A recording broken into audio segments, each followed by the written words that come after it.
Bonjour à tous, je m'appelle Jack, et aujourd'hui, nous allons examiner ensemble une autre affaire dramatique liée à un voyage de noces. Ce moment est crucial dans la vie d'un jeune couple.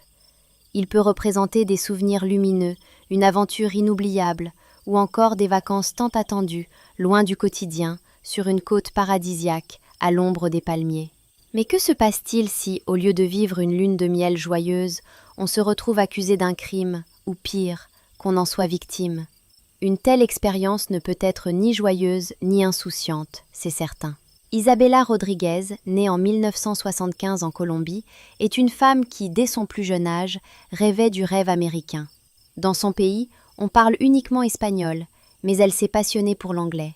Elle achetait des livres en anglais, écoutait des chansons à la radio, tout cela pour apprendre la langue et, un jour, partir conquérir l'Amérique du Nord. Elle a réussi à apprendre l'anglais, bien que son accent sud-américain soit resté.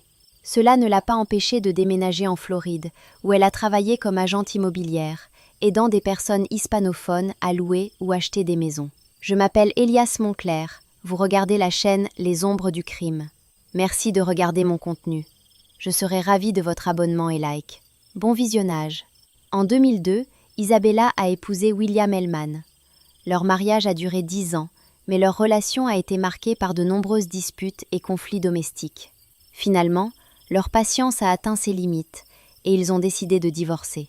La procédure s'est étendue sur 2 longues années.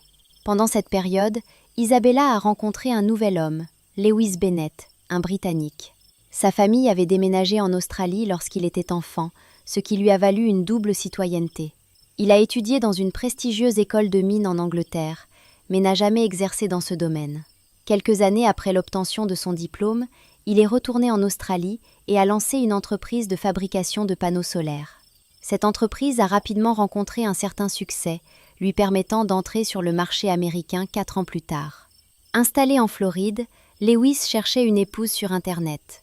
Pourtant, malgré la facilité apparente des rencontres en ligne, il n'avait pas de chance.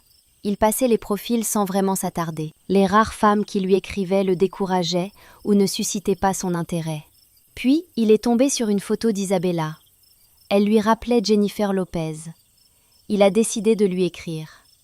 Leur correspondance a duré longtemps. Isabela lui racontait son rêve de quitter la Colombie pour l'Amérique, ses efforts pour apprendre l'anglais, sa recherche d'emploi. Elle lui a confié aussi ses relations passées. Lewis n'était pas du tout gêné par cela, surtout que le divorce d'Isabela n'était qu'une question de temps. Elle-même semblait fatiguée de ses histoires précédentes et de ce divorce interminable qui lui avait ôté beaucoup de force. C'est elle qui a pris l'initiative de se rencontrer en personne, allant là où se trouvait Lewis, que ce soit en Angleterre, en Australie ou même en Thaïlande. Pour impressionner sa nouvelle compagne, Lewis a acheté un catamaran, avec l'intention de parcourir la mer des Caraïbes avec Isabela. C'était un rêve d'enfance pour lui. En raison de ses nombreux déménagements, il avait du mal à se faire des amis et passait son temps libre à lire des romans d'aventure, notamment ceux de Jules Verne ou de Robert Louis Stevenson. Le livre préféré de Lewis était L'île au trésor, un choix qui s'avérera symbolique. Isabela passait tout son temps libre à voyager avec Lewis, que ce soit pendant les vacances ou les week-ends prolongés. Elle remarquait que, durant ses voyages coûteux, Lewis semblait presque oublier son travail. Il lui expliquait que son entreprise était très automatisée, lui permettant de se consacrer à lui-même. Cependant, cette attitude inquiétait Isabela. Elle a essayé d'en parler avec lui, mais Lewis répondait par des plaisanteries ou assurait qu'il avait reçu un héritage conséquent et qu'elle n'avait pas à s'inquiéter. Isabela se contentait de cette réponse. En juillet 2016, un heureux événement est venu bouleverser leur vie, la naissance de leur fille, qu'ils ont appelée Amelia. Pour tous les deux, c'était leur premier enfant. Mais les premières tensions sont apparues. Isabela, marquée par son passé, a vécu ces désaccords très difficilement. Ils ne parvenaient pas à s'entendre sur l'éducation de leur fille, ni même sur le pays où elle devrait grandir. Lewis voulait qu'Amelia grandisse en Australie, près de ses parents. Isabela, elle, refusait de quitter l'Amérique. Finalement, Lewis a cédé, et en 2017, la famille s'est installée en Floride. Malgré la naissance de leur fille, ils ont décidé de se marier officiellement. Isabela a supplié Lewis de partir en voyage de noces, espérant que cette croisière en mer raviverait la magie de leur début, leur insouciance et leurs moments passés à voguer autour des îles sur le catamaran. Lewis a entendu ses souhaits et lui a promis une lune de miel, un peu plus tard. Et il ne mentait pas. Fin avril 2017, il est revenu d'Australie, et le couple est parti pour cette croisière romantique. Au début, tout semblait parfait. Sur les réseaux sociaux, il partageait des photos où il souriait, enlacé, explorant les îles des Caraïbes. Puis, après cette avalanche de clichés, un silence s'est installé, long de 2 semaines. Quand Isabella est réapparue en ligne, elle a informé sa famille qu'elle et Lewis étaient à Cuba, qu'ils prévoyaient de retourner en Floride, mais qu'ils ne savaient pas encore par quel chemin. Elle a aussi précisé que leur connexion était très mauvaise et qu'ils ne pourraient pas être joints pendant quelques jours.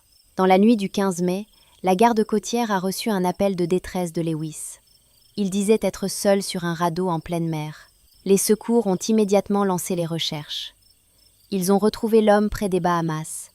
Il était seul sur un bateau chargé de provisions et d'objets divers. Sur la rive, Lewis a raconté son histoire. Le 14 mai, après une journée épuisante, il avait demandé à Isabella de le laisser se reposer quelques heures. Il lui avait confié la gestion du catamaran et s'était retiré dans la cabine pour faire une sieste. Il a été réveillé par un bruit sourd en provenance du pont inférieur. Il a appelé sa femme, mais elle ne répondait pas. En montant sur le pont, il a constaté qu'Isabella avait disparu. Le choc qui l'avait réveillé avait provoqué un trou dans la coque du catamaran, laissant l'eau s'engouffrer et le bateau commencer à couler. Lewis a pensé qu'Isabella avait été emportée par l'impact, mais qu'elle était en sécurité grâce à son gilet de sauvetage. Pour ne pas sombrer avec sa fille, il a rassemblé ses affaires et s'est réfugié sur le radeau. Pendant ce temps, les sauveteurs, après avoir examiné le contenu du radeau de survie de Lewis, furent surpris. L'homme n'avait emporté que ses affaires personnelles, comme s'il n'espérait pas que sa chère Isabella soit encore en vie ou qu'elle allait bientôt être retrouvée.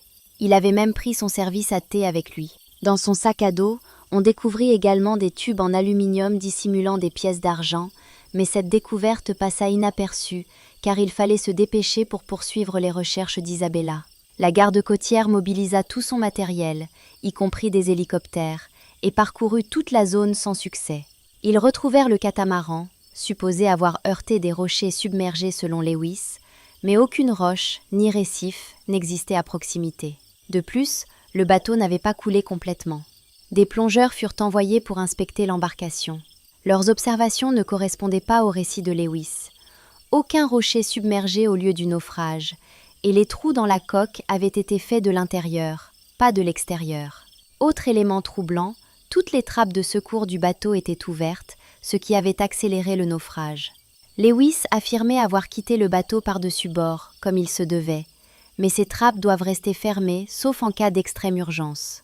Par ailleurs, Lewis, marin expérimenté, n'avait utilisé ni balise ni téléphone satellite, qui aurait permis aux sauveteurs de le localiser rapidement en cas de danger. De l'extérieur, tout semblait indiquer que Lewis avait volontairement coulé le bateau pour faire passer cela pour un accident. Mais alors, où était passée sa femme ?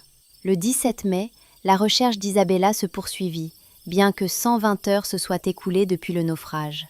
Or, la probabilité de retrouver une personne vivante en pleine mer après plus de 13 heures est très faible. Le 18 mai, les recherches furent arrêtées. Isabella n'a jamais été retrouvée. Lewis rentra chez lui le 15 mai, semblant peu préoccupé par la disparition d'Isabella. Mieux encore, il acheta un seul billet pour l'Australie, prévu le 19 mai, montrant qu'il ne comptait pas sur une issue favorable pour sa femme. Il fit tout pour obtenir rapidement le certificat de décès d'Isabella afin de toucher l'assurance en tant que proche parent, mais la compagnie d'assurance refusa. Lewis se rendit chez les parents d'Isabella pour tenter de récupérer leur fille, mais ils le tenaient responsable de la disparition d'Isabella et refusèrent de lui confier Amelia, leur petite fille. Il ne réussit à l'emmener qu'après avoir fait appel à la police. Le 28 mai, il la laissa chez ses parents au Royaume-Uni et retourna en Floride pour tenter à nouveau d'obtenir le versement de l'assurance qui lui revenait légalement. Le comportement de Lewis intriguait la police, qui le soupçonnait fortement d'être responsable de la disparition d'Isabella, mais aucun élément concret ne permettait de le prouver. Le catamaran, où le drame aurait pu se produire et où des preuves auraient pu être trouvées, avait coulé en eau profonde, rendant son extraction impossible. Cependant, La perquisition du domicile du couple ainsi que l'analyse du téléphone portable de Lewis furent fructueuses. Bien que le fait que les époux ne communiquaient plus depuis des semaines et que Lewis disparaisse régulièrement ne soit pas une preuve en soi, des enregistrements découverts dans la maison montraient qu'Isabella avait enregistré les menaces répétées de son mari. Ces témoignages faisaient penser que leur relation était loin d'être harmonieuse. D'après ces enregistrements, Lewis menaçait régulièrement Isabella. Elle avait confié à ses amis son désir de fuir cet homme sévère et autoritaire, mais voulait essayer une dernière fois de sauver leur couple. Malheureusement, elle n'y parvint jamais. Les disputes tournaient souvent autour des enfants, des biens immobiliers, des factures d'électricité et des cartes de crédit. Lewis était profondément endetté et semblait incapable de sortir de cette situation. Au lieu de chercher une solution, il continuait à voyager sur son catamaran, sans emploi, dépensant même une partie de ses économies dans des cours de boxe thaïlandaise en Thaïlande, ce qui déplaisait à Isabella. Par ailleurs, Lewis avait contraint sa femme à abandonner l'éducation des enfants pour travailler et rembourser ses dettes, pendant qu'il se consacrait à ses propres activités. L'enquête révéla également que, entre 2014 et 2016, Lewis avait effectué des transferts internationaux d'environ 160 000 $. Il s'avéra que les pièces d'argent retrouvées dans son sac étaient des pièces rares et de collection. Plus tard, il fut établi que ces pièces avaient été volées en 2016 par un de ses connaissances, membre d'équipage d'un navire nommé Kitty. Lors d'une escale, cet homme avait dérobé les pièces et les avait données à Lewis pour les revendre. C'est pour ce trafic que Lewis fut finalement arrêté. Lors de la perquisition, en plus des enregistrements, la police trouva certaines de ces pièces. Pour ce trafic, il fut condamné à 7 mois de prison. Pendant sa détention, il reçut une seconde inculpation pour homicide involontaire concernant la disparition d'Isabella. L'enquête approfondie permit de reconstituer que lors du voyage, Isabella avait découvert ces pièces dans les affaires de son mari, ce qui déclencha une dispute. On ne sait pas précisément si elle a été blessée à bord ou dans l'eau. Le mari, colérique et parfois cruel, aurait pu porter un coup trop fort ou la jeter à la mer sans lui porter secours. Isabella aurait alors péri, tandis que Lewis observait la scène depuis le bateau. Au cours de la tragédie, Lewis comprit que la mort de son épouse pouvait lui être favorable. En faisant passer cela pour un accident de naufrage, il espérait toucher une indemnité supplémentaire, en plus de celle liée à la mort d'Isabella, tous deux considérés comme des événements assurés. Toutefois, cette version présentée par l'accusation ne fut qu'une supposition des proches en deuil.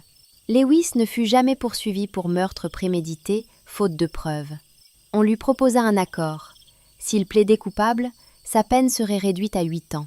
Il accepta, même s'il n'était pas certain d'être innocent, et que les seules preuves contre lui étaient ses enregistrements où il menaçait sa femme. Les proches d'Isabella furent bien sûr furieux de ce verdict, mais comprirent que sans cet accord, Lewis aurait purgé une peine pour trafic et serait bientôt libéré. En novembre 2018, Lewis Bennett fut condamné à 8 ans de prison. Toutes les indemnités d'assurance ainsi que les biens d'Isabella qu'il avait revendiqués furent attribués à Amelia.